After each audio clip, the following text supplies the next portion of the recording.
welcome back. Well, right, so a little bit different again, another console, getting through them one by one.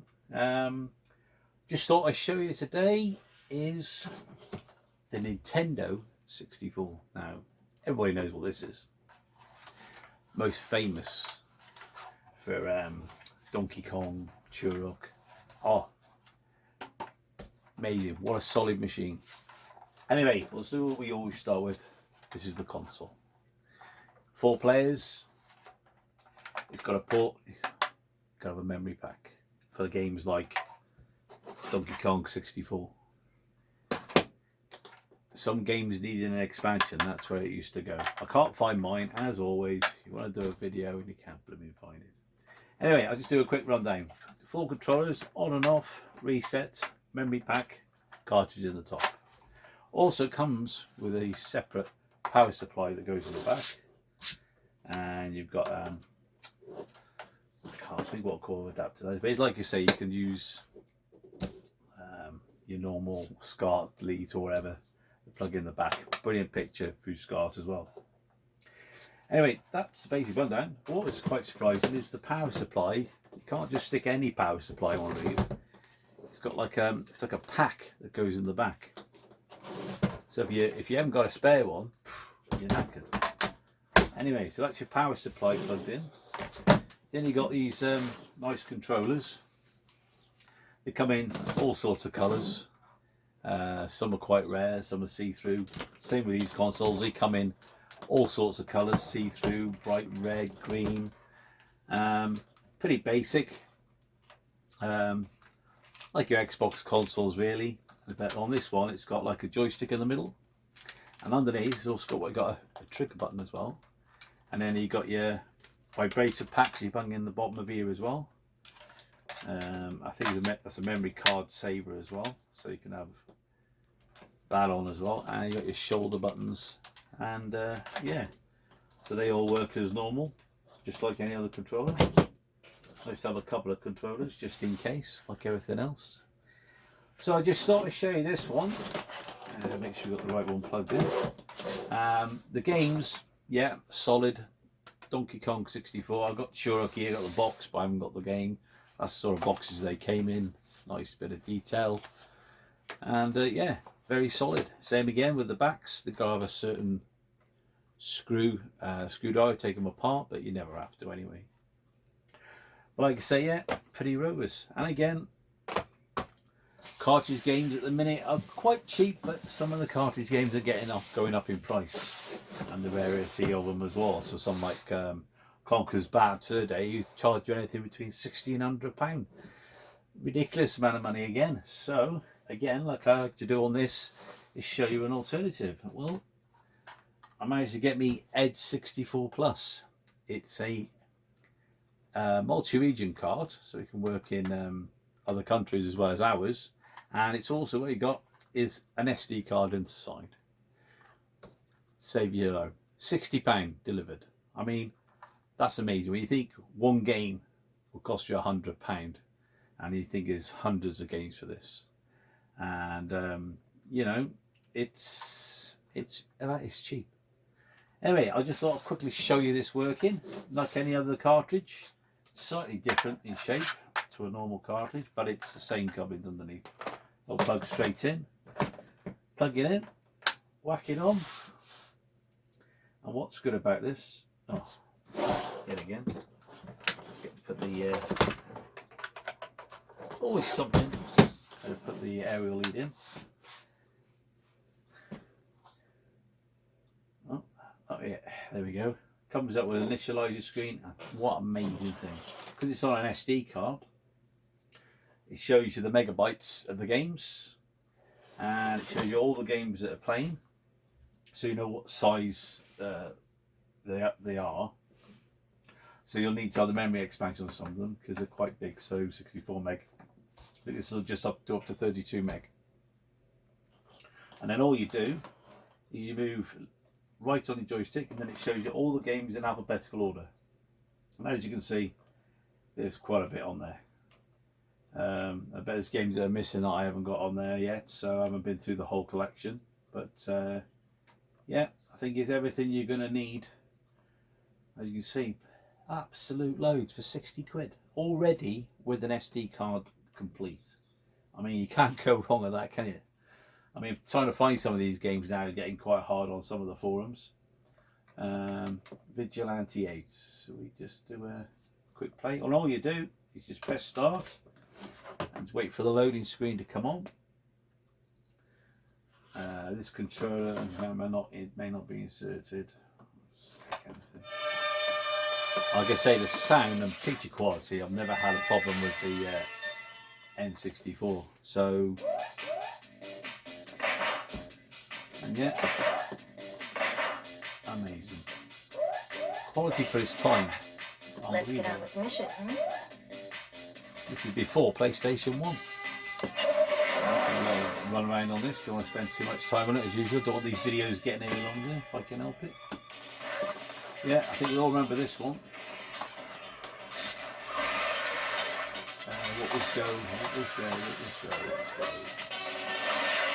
Getting blown up already. Can't remember what the. Oh, so it's left and right there. Yeah. Hey, this I always look now.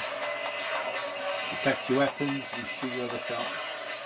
Anyway, I don't want to spend a lot of time on this, but that's how easy it is. Plug and play. Absolute brilliant.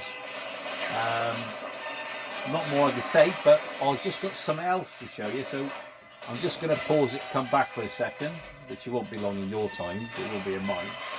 And I'll show you something a little bit more different to do with the N64. Right, here we go again. Right, it takes a bit of setting up this one. Anyway, this is another thing you used to use in the old days, becoming very rare and very expensive. Now these things cost anything from 250 to 400 quid. And this is called the Dr. 64. Now what's really good about this, before we had these like multi-cartridges, you know, very first ones of these were like 200 quid. I mean, it was something ridiculous. But this is what we had in the old days. But what was good about it, this has got CD drive. So we used to copy our files onto a CD disc, like one of these here. Put all your N64 games on there, and then we just whack them in. In this drive, and then we could load them from disk. So the ROMs have been dumped in a certain format and away they go. So yeah, this is like hen's teeth now. They're becoming ridiculously expensive, but I'm very lucky I've had this for donkey's years. But they are, and to get working, they are very, very temperamental. On this anyway, this is what it looks like. CD-ROM in the front. It's got an on and off switch, and then you got your menu selectors on here for the screen, so it doesn't use the joystick at all to do anything. It all runs off this, and then you use the joystick when you're actually in the game on the console. I'll show you how it goes. On the back, it's got your normal TV screens in and out, power supply. It says a printer PC computer port. Well, I've never had to use that, so I don't know what that's for. That's beyond me. And yeah, and also it's got a RAM memory pack inside here. And when you get these, you only get one. Lucky for me, I found a website and I got another 128 meg each. So yeah, so I managed to upgrade it and get it done. I don't think it's been off since God knows how many years. Back in. Oh, won't matter for 5 minutes anyway. Right, anyway, so yeah, so I've upgraded to its maximum. And all you do with this is you get your normal N64, and on the bottom you'll notice there's a bracket underneath that hides this port. Now if you didn't know, that's what plugs into this. So it's got a port at the top and it just sits on the top of it. So it's got two nice little bumpers where the feet go onto. So you just stick it on and push it down. I pray to God it works, as always. But it looks quite a nice system. I mean, it looks pretty well neat, and you know, thought about design and easy to use the controls. So yeah, so I'll whack that on now and show you this working, if it will work. Anyway, you turn the console on by its power button, and you should get a screen. There we go, Dr. 64. And then all you do then, because this doesn't run by the joystick, it has to run by the main system. So all you do is press the big button on the front, and hopefully, because the CD-ROMs are very slow in these, and I think they're 2 times or 4 times back in the day. And sometimes, like it says here, it's got an error. So keep pressing again, and then the CD-ROM should work. You can upgrade these to a 16 speed or whatever speed they are now, but not played around with it. I'll just turn it on off again. Turn it back on. Yeah, so people have done that to them, but it does take a little bit of time to warm up. But once it's working, it's fine. You can hear the drive going now. There, I was reading the headers of the game. So there you are. It shows you them in like small text on either side. So we've got Monaco Grand Prix there. We'll go down and do that. And I can't use the controller, which gets very, very frustrating because you're trying to think, why isn't it not working? So it's nice to show a video like this so that it's actually, this machine actually runs just off these buttons. So we'll go left and right, and then we just press the big button again, and we'll load Monaco. And you can see it's loaded up in segments. Won't take too long. And this is how we used to do it back in the day, you know. So yeah, very, very slow in the old days. I mean, the discs, even CDs, they were quite dear to buy. And mine trying to get the games to put onto the CD. Anyway, once it's loaded, it says you can now play the game. Now you turn the console on, and by hope and pray, yep, it works. And that's Monaco Grand Prix. The cartridge on the top is a save game cartridge for it as well, and you need this cartridge in the top. It's an extra. It says Dr. V64. That's an extra thing to buy, otherwise you won't be able to save. I'll just go through the thing, and there we go. It's Monaco. Press start. Again, just like this cartridge, does exactly the same thing, but this is their old way of doing stuff. And like I say, it's hit and miss sometimes. So some games work. If it was a multi-regional game, it won't run on here because it's PAL only. But yeah, but it's still nice to have the old stuff, as they say. Even though this has replaced it, we still like to keep it for nostalgia reasons. I mean, look at the control on that. I think still one of the really good games on the N64. To think it's before PlayStation 1. There are some really good games on here. Anyway, I won't be showing you too much, but I'll show you another game loading so you don't think I'm cheating with having a cartridge in the top as the same thing. You'll think it's just running another one. But yeah, nice, smooth. It's just like you've got the original cartridge in there. Right, so we'll stick another CD in. Stick this one in. Let's see what we've got on this one. Okay, there you go. So you have to turn the thing off anyway. So again, just show one more time in case somebody, for future reference, somebody wants to use one of these, in case they buy one and not realise how to use it, because like I say, time goes on. These things are rare. There's not much information about them. See if it's going to read the CD or not. It does take a bit of time. No, out of error again. Let's give it another whirl.